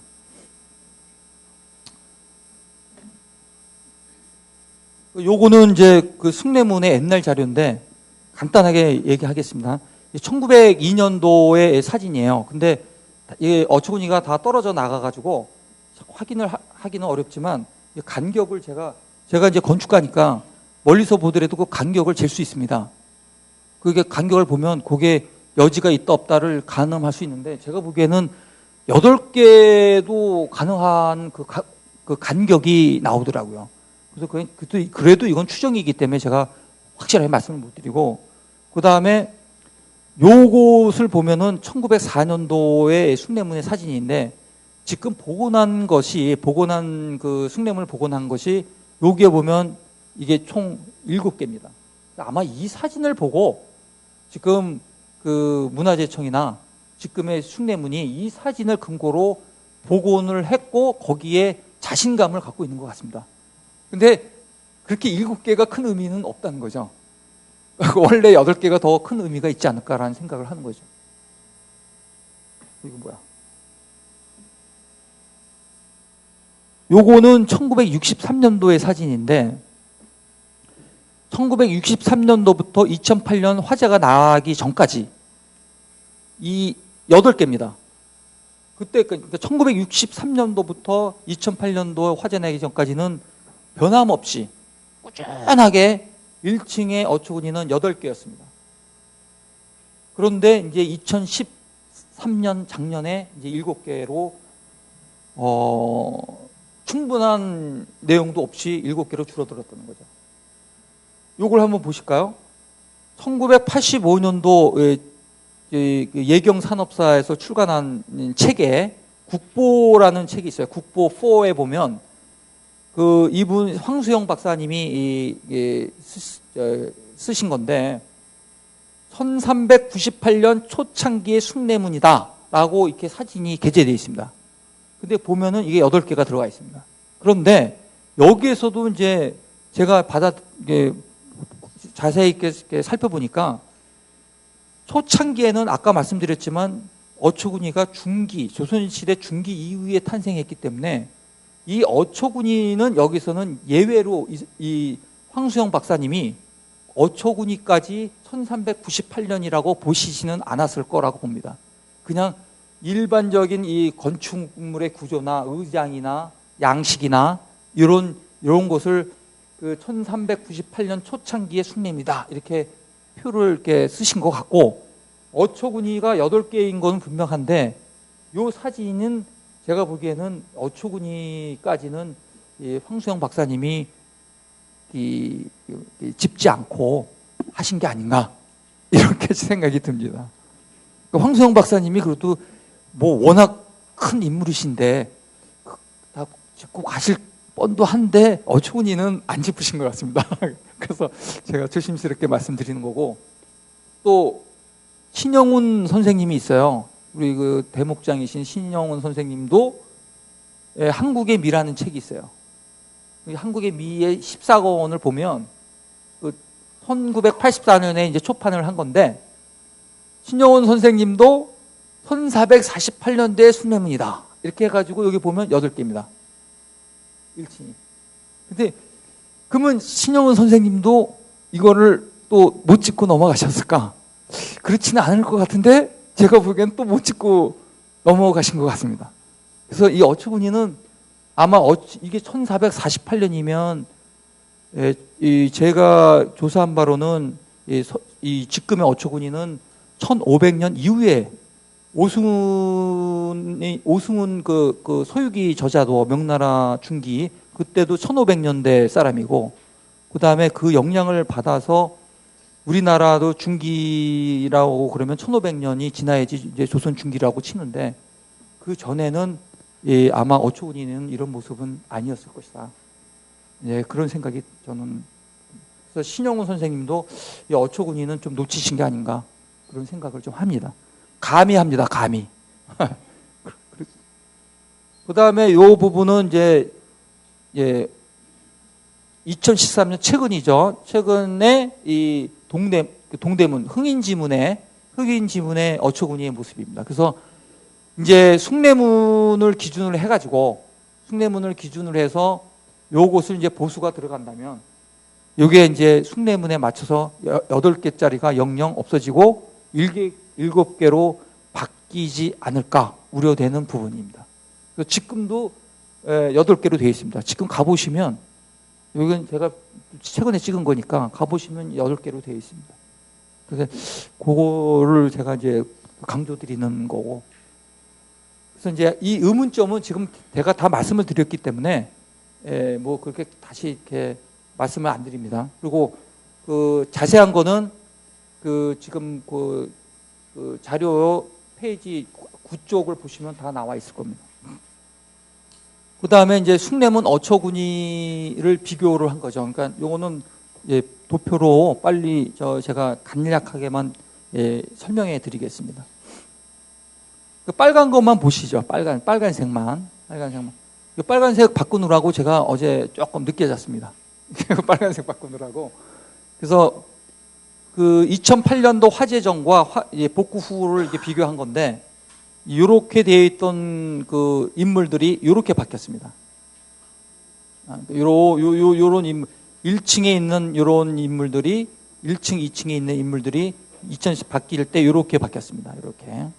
그 다음에 나머지 7, 8, 9도 7번째, 2008년도에는 이렇게 되어 있었는데 지금은 이렇게 바뀌었습니다. 그래서 지금 요 부분 제가 이 다운표를 한 거는 요거는 이제 새로 등장한 어초군입니다. 전에는 없었던데 2008년도까지는 없었는데 새로 여기 마화상, 삼살보살, 천상갑 이렇게 여기에 1층의 마화상 요거는 새로 등장한 어초군입니다. 그리고 요거는 아까 제가 지적했듯이 1층 추녀에는 저팔계가 좀 여기 탈락해야 되지 않을까.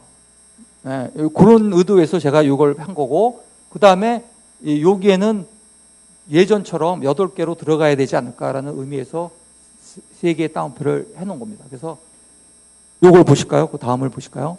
요거는 이제 제가 만약에 저보고 어초군이를 숭례문에다가 올리려면 어떻게 올리고 싶냐. 그래서 그 뭐 지적만 하지 말고 너의 그 아이디어는 뭐냐. 이게 저의 아이디어입니다, 이제. 네. 그래서 요거에 대한 제가 이 제안을 한 것에 대한 자세한 내용은 저 거기 출력물에 다 있습니다. 왜 제가 이렇게 했는지.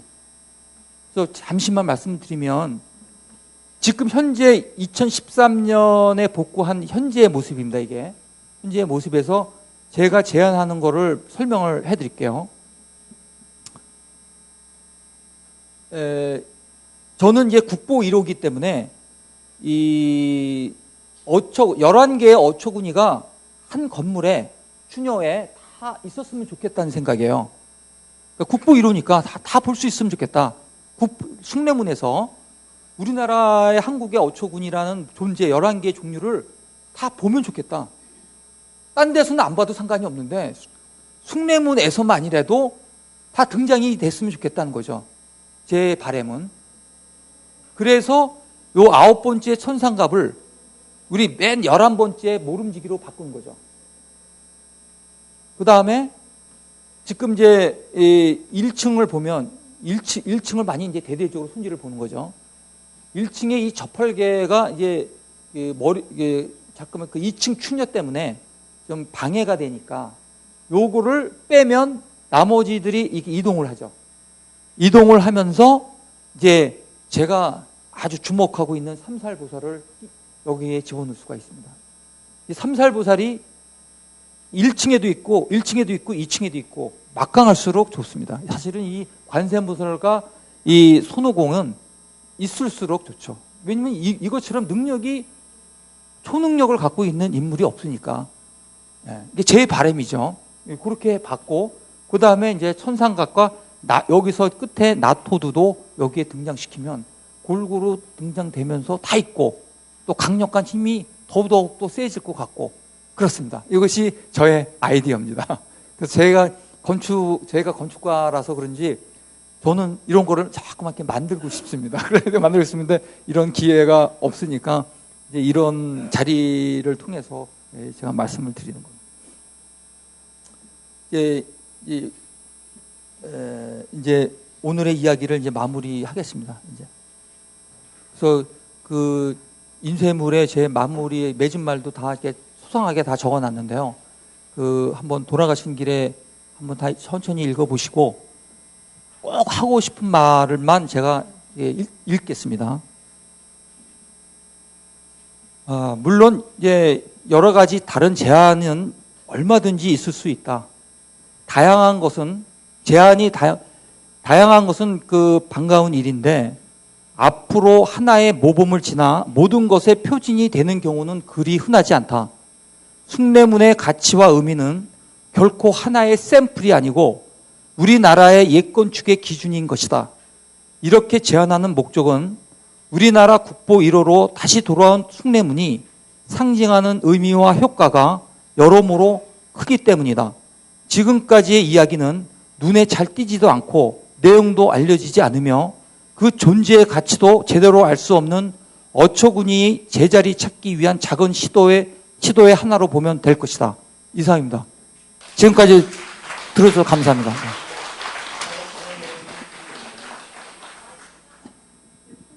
아니 이거 쓰셔야 돼. 질문을 좀 받아.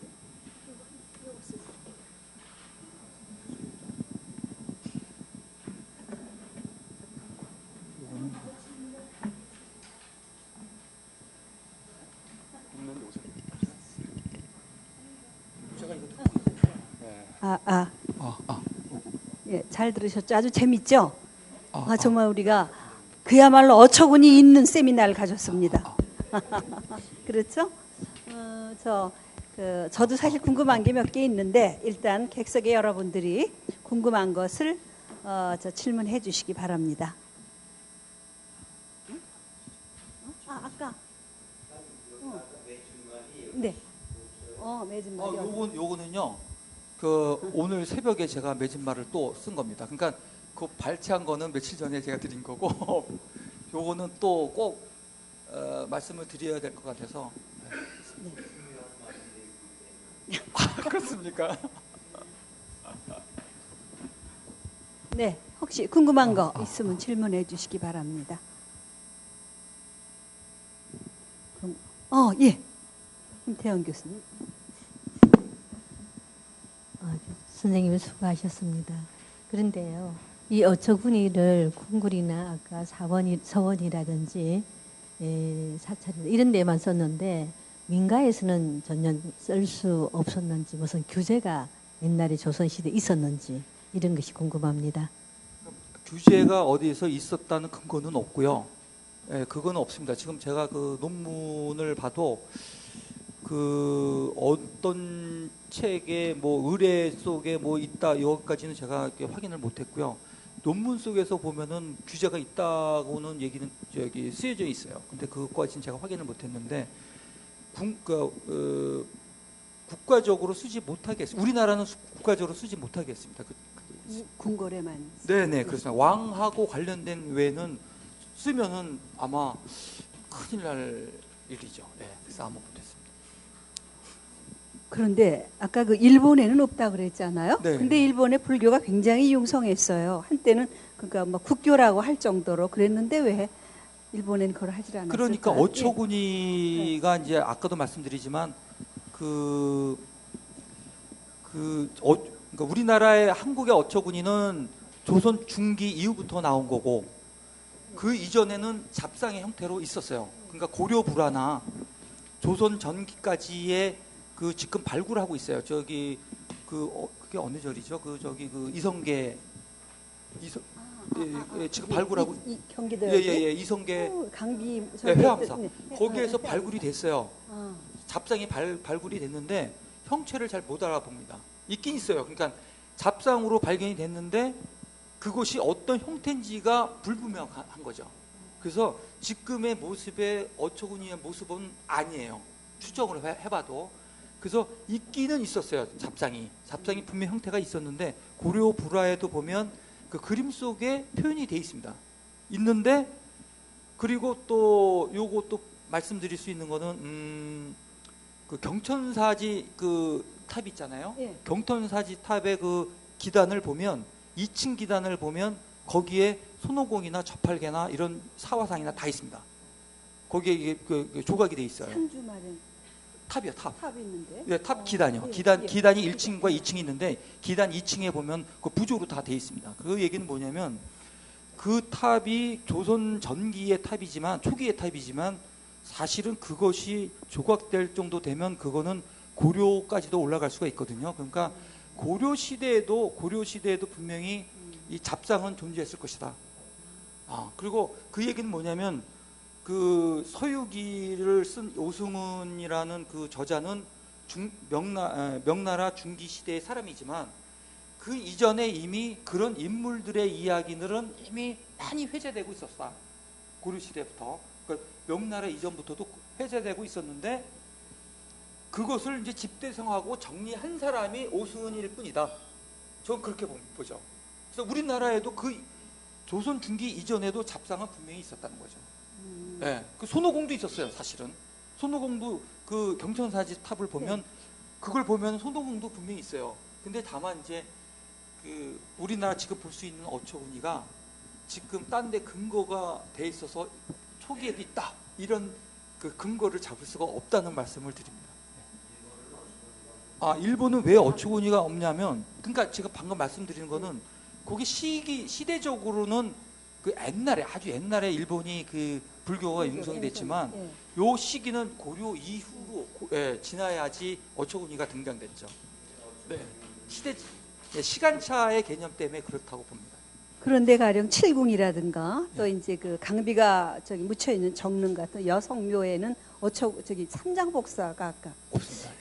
그게 어떤 유교적인 그러한 성격 때문일까요? 어떻게 그래요? 제가 보기에는 그렇습니다. 만약에 삼장법사가 없다는 의도는 그러니까 중요도를 검충물의 중요도를 많이 좀 이렇게 의미를 좀 낮춘 느낌이 듭니다. 네, 삼장법사가 없다는 건. 네, 그리고 근데 그 중에 하나가 수정전이 있어요. 네. 수정전은 6개가 올라가 있는데 그게 옛날에 지편전이었죠. 그래서 뭐 해석의 차이겠지만 그 지편전이라는 데가 워낙 그 유학자들이 그 머리 좋고 공부 열심히 하는 사람들이 모여 있는 그 집이기 때문에 굳이 뭐 삼장법사가 필요 없을런지도 모르죠. 그렇게 생각할 수도 있지만 왕이 다니는 곳은 반드시 좀 덜 다녔다고 볼까요? 좀 격을 좀 낮춘 거가 아닌가라는 생각을 합니다. 아니, 칠궁까지는 이해가 되는데요. 네. 이성계가 강비가 죽었을 때 어마어마하게 그 정릉을 했는데 네. 가령 그 태종이 워낙 미워가지고 그 정릉에 있던 비각인 이런 거를 청계천에다 깔아버렸거든요. 네, 그렇습니다. 나중에. 네, 그러니까 애초에는 어디에 있지 않았을까 이런 생각이 조금 들었어요. 그것도 뭐 생각해볼 수가 네. 있는데 원래 정릉도 네. 정릉도 지금의 그 정릉이 옮겨진 거 아니에요. 네. 지금도 왕릉치고는 그 정자 그 왕릉의 그 동선이라든지 이 구성이 상당히 제일 안 좋습니다. 왕릉치고는 상당히 제일 열악한 상태로 돼 있어요. 고의적으로. 고의적으로 그렇습니다. 태종이 고의적으로 옮기면서 워낙 그 이성계가 기가 막히게 해놨는데. 위원장님 말씀도 일리가 있다고 봅니다. 그렇습니다.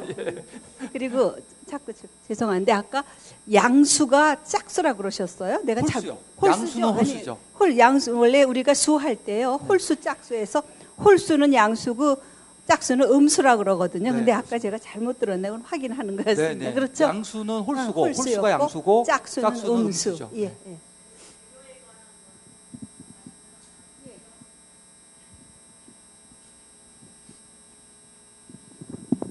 예, 어처구니에 대한 그 후련한 강의 고맙습니다. 많이 배웠습니다.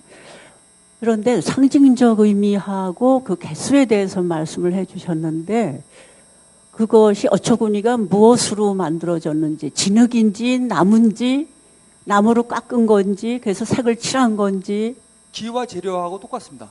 기와 재료하고. 예, 예. 어허. 그러니까 이제 흙으로 만든 거죠. 예, 목조 건축이어가지고 네. 그것이 기와도 있고. 네, 기와라고 보시면 됩니다. 기와 장식이라고 보시면 됩니다. 그러면은 그 동물들의 어떤 패턴북이 있었나요? 다시 패턴이요? 예, 그거는 뭐냐면 그 모습이 1920년에 나온 그 상와도라는 책이 있습니다. 그게 이제 우리나라에서 가장 오래된 책인데요. 잡상에 관련된 어처구니, 지금 우리가 볼 수 있는 어처구니의 가장 오래된 자료인데요. 그 책에 보면 그림이 나와 있습니다. 그러니까 실물은 없고 그 그림으로 다 표현해놨습니다. 자세하게. 그래서 이름도 있고, 이름도 지금 제가 말씀드린 그 이름 그대로. 그리고 그 형태 이런 거 특징은 없습니다. 근데 그 말은 없는데 그림만 있습니다. 이름하고 그림만 이렇게 그려져 상와도라고 있습니다. 그 1920년에 나온 책입니다.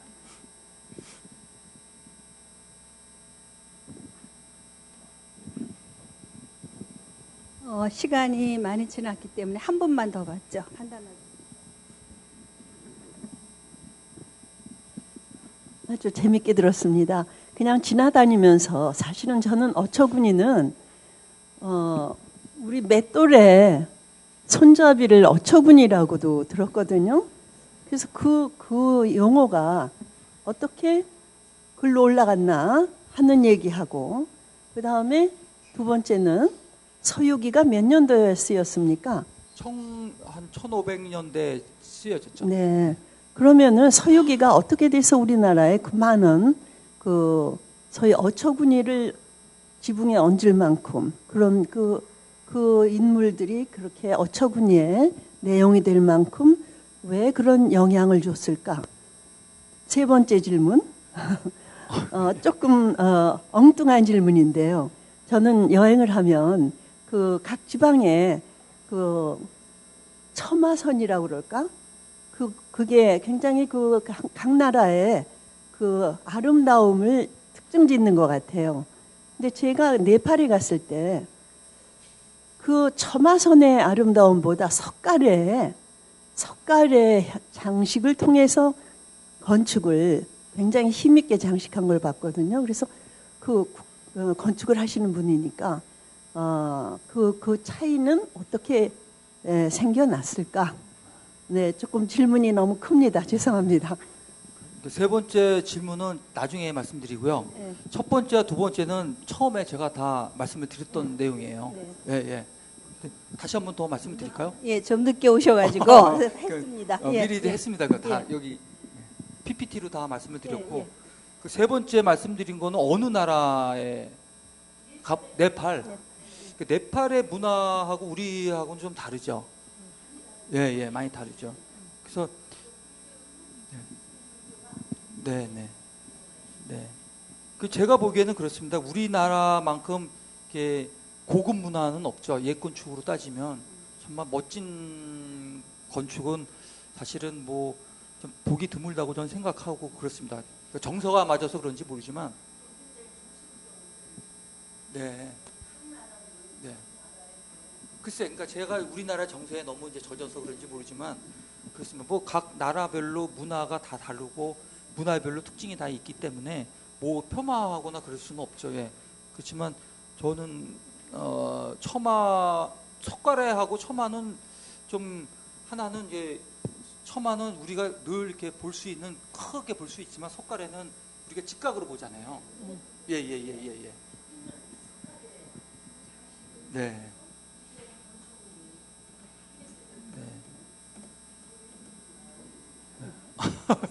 그렇습니다. 아무튼 뭐 이렇게 지금까지 이렇게 경청해 주셔서 감사드리고, 아무튼 이렇게 만나 뵈서 정말 아주 흐뭇했습니다. 감사합니다. 네, 저 우레와 같은 박수를. 그리고 참 됐습니다. 아니 괜찮아, 말씀하세요. 아니, 제가 이렇게 책을 많이 이렇게 못 갖고 와가지고, 예, 제가 이렇게 한 권만 이렇게 갖고 왔는데, 그 뭐 필요하신 분이 있으면 이렇게 가져가셔도 괜찮겠습니다. 예, 저 굉장히 다시 한번 저 박수를 부탁합니다. 아주 수고하셨어요. 재밌게 들었습니다. 우리 세미나가 그러니까 매달 3번째 목요일에 합니다. 그리고 8월은 워낙 더워서 잠시 쉬는데, 다음 7월 세미나는, 3번째 목요일이 제헌절입니다. 물론 그날이 빨간 날은 아니지만 일단, 국경일이죠. 그래서 그날은 쉬고, 그 다음 주인 24일에 하는데, 특강을 마련했습니다. 그런데 왜냐하면 지금 여기 나와 계신데 강창민 선생님이 부적에 대해서 부적을 만드는 거라든가 실제 이래서 아마 굉장히 흥미진진한 강의를 제가 기대를 하고 있습니다. 그런데 여기